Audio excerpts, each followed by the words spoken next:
श्रीराम जय जय राम।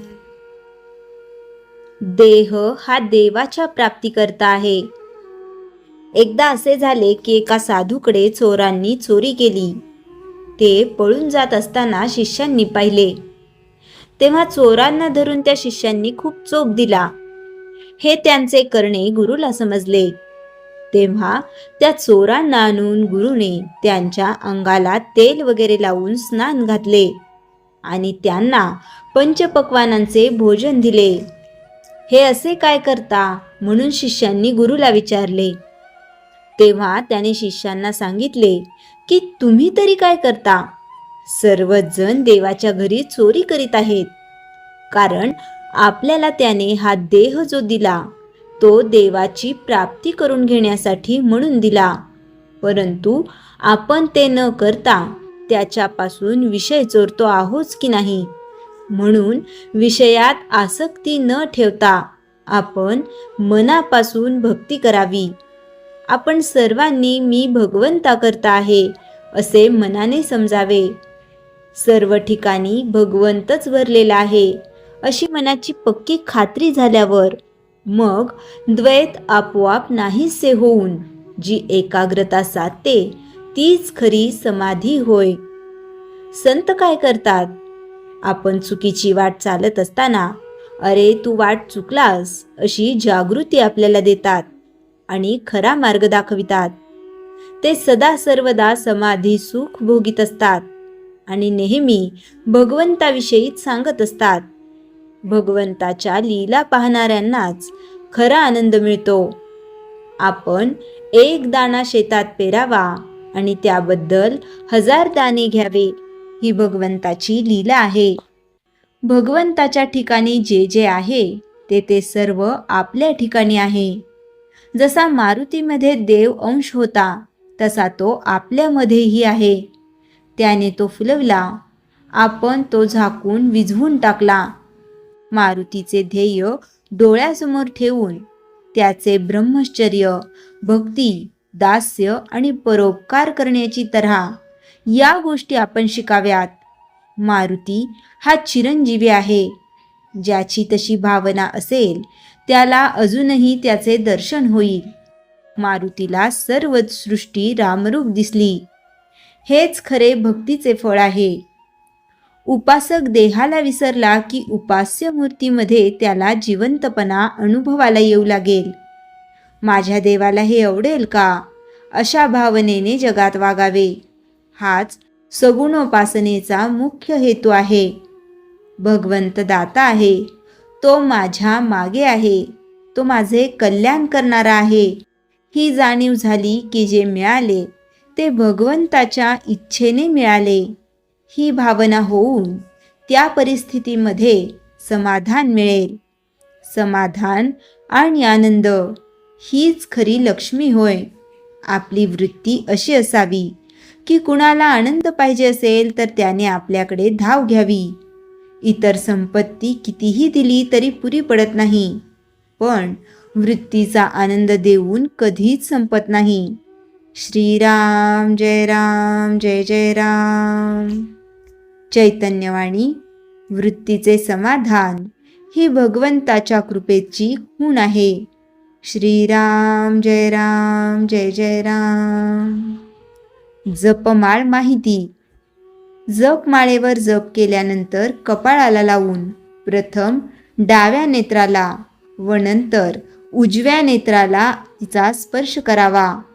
डाव्या हाताने माळेला स्पर्श करू नये। नित्य जपाची माळ मनगटात किंवा गळ्यात धारण करू नये। माळेवर जप करताना मण्यांचा आवाज करू नये। जपाची माळ नेहमी पवित्र ठिकाणी ठेवावी।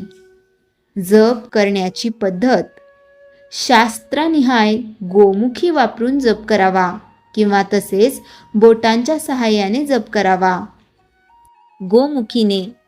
गोमुखी म्हणजे एका विशिष्ट पद्धतीने जप करता येण्याच्या दृष्टीने जपाच्या वेळेस आत हात ठेवून आणि एरवी माळ ठेवण्यासाठी शिवलेली पिशवी, गोमुखीने केलेला जप। उजव्या हाताने वस्त्र आवरण करून गुप्त रूपाने जप केल्याने अनिष्ट बंधापासून मुक्ती मिळते. अंगठ्याच्या सहाय्याने जप मोक्षप्राप्ती होते. तर्जनीने जप शत्रुनाश होतो. मध्यमेने जप धनप्राप्ती होते. अनामिकेने जप शांती प्राप्त होते. करांगुलीने जप सुंदरता प्राप्ती होते. जपाची सुरुवात मेरुमण्यापासून करावी, मात्र शेवटी मेरुमणी ओलांडून पुढे जाऊ नये. जप पुढे चालू ठेवायचा असल्यास उलट क्रमाने पुन्हा मेरुमण्याकडे यावे. जपाची शास्त्रीय पद्धत: मधल्या बोटाच्या मधल्या पेरावर मणी आणून त्यावर अंगठ्याने दाब देऊन मणी शरीराच्या दिशेने ओढणे. या प्रक्रियेमुळे विद्युत शक्तीची निर्मिती होते. अंगठा व मध्यमेने जप केल्याने सर्व सिद्धी प्राप्त होतात. जप पूर्ण झाल्यावर माळ जमिनीवर न ठेवता ताम्हणात किंवा देवाच्या आसनाजवळ ठेवावी. तसेच खुंटीवर किंवा उघड्या जागेत सहज कुणाच्याही दृष्टीस पडेल अशी न ठेवता लाकडाच्या, चांदीच्या किंवा हस्तिदंताच्या डबीमध्ये ठेवावी. ही माळ पूर्वी कोणीतरी वापरली नसावी. जपमाळेतील 108 मणी: धर्मशास्त्रानुसार जप करण्यासाठी जी माळ उपयोगात आणली जाते त्यामध्ये 108 मणी असतात. माळेमध्ये 108 मणी का असतात यामागे धार्मिक आणि वैज्ञानिक कारण आहे. माळ रुद्राक्ष, तुळस, स्फटिक किंवा मोत्याने बनलेली असते.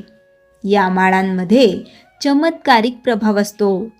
या माळेने एखाद्या मंत्राचा जप केल्यास कोणतेही कठीण कार्य सिद्धी होते. देवाच्या स्मरणासाठी मंत्र जप हा सर्वश्रेष्ठ उपाय असून पुरातन काळापासून तपस्वी, ऋषीमुनी, संत हा उपाय मानतात. जपासाठी माळेची आवश्यकता असते आणि याशिवाय मंत्र जपाचे फळ प्राप्त होऊ शकत नाही. रुद्राक्षाची माळ जप करण्यासाठी सर्वश्रेष्ठ मानली गेली आहे. रुद्राक्ष साक्षात महादेवाचे प्रतीक आहे. रुद्राक्षामध्ये सूक्ष्म किटाणू नष्ट करण्याची शक्ती असते. रुद्राक्ष वातावरणातील सकारात्मक ऊर्जा ग्रहण करून साधकाच्या शरीरात पोहोचवतो.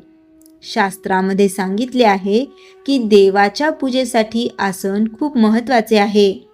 त्यानंतर दान पुण्य आवश्यक आहे. याच प्रकारे माळेशिवाय संख्याहीन केले गेलेल्या जपाचे पूर्ण फळ प्राप्त होत नाही. यामुळे जप करताना माळ आवश्यक आहे. जप निश्चित केलेल्या संख्येच्या आधारावर केला तर योग्य राहते. यासाठी माळेचा उपयोग केला जातो. माळेमध्ये फक्त 108 मणी का असतात ह्याची वेगवेगळी कारणे आहेत. शास्त्रामध्ये सांगितले आहे, एक सामान्य पूर्ण रूपाने स्वस्थ व्यक्ती दिवसभरात जेवढ्या वेळेस श्वास घेतो त्याच्याशीच माळेच्या मण्यांची संख्या 108चा संबंध आहे. सामान्यतः 24 तासांमध्ये व्यक्ती 21,600 वेळेस श्वास घेतो. दिवसातील 24 तासांमधील 12 तास दैनिक कार्यामध्ये व्यतीत होतात आणि शिल्लक 12 तासांमध्ये 10,800 वेळेस श्वास घेतो. याच काळामध्ये देवी देवतांचे ध्यान करणे आवश्यक आहे.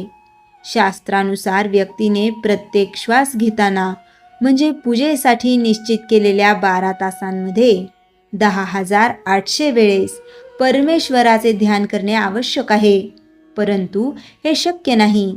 यासाठी 10,800 वेळेस श्वास घेण्याच्या संख्येमधून शेवटचे 2 शून्य काढून जपसाठी 108 संख्या ठरवलेली आहे.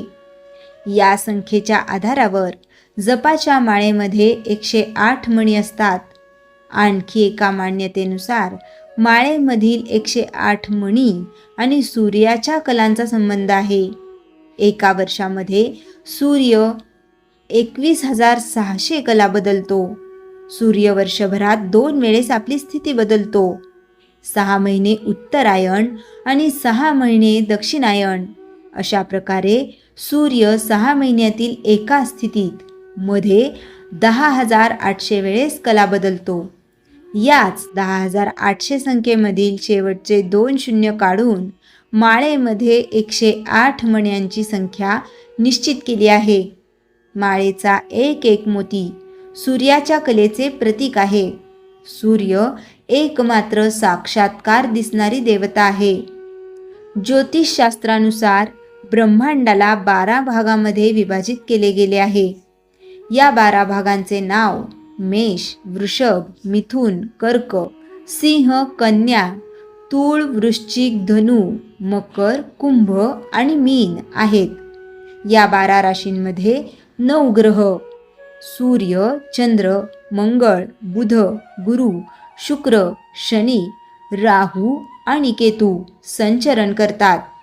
या 9 ग्रहांच्या संख्येचा गुणाकार 12 राशींशी केला तर 108 संख्या प्राप्त होते. माळेमधील मोत्यांची 108 संख्या संपूर्ण ब्रह्मांडाचे प्रतिनिधित्व करते.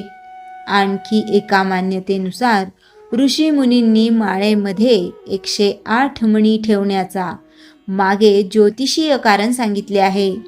शास्त्रानुसार एकूण 27 नक्षत्र, प्रत्येक नक्षत्राचे 4 चरण असतात आणि 27 नक्षत्रांचे एकूण 108 चरण असतात.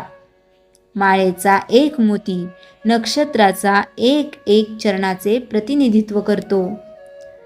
श्रीराम जय राम जय जय राम. जयाच्या जनी जन्मनामार्थ झाला, जयाने सदा वासनामात केला.